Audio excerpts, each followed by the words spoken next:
காற்றே இங்கே வந்து வாழ்த்து, பூ போன்ற பிள்ளை முகம் பார்த்து, பாராட்டி சொல்லு ஒரு பாட்டு, பால் போன்ற வெள்ளை மனம் பார்த்து.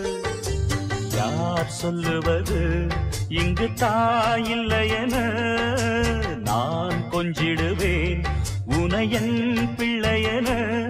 என்றும் வாடாமல் ராஜா நீ வாழ்க.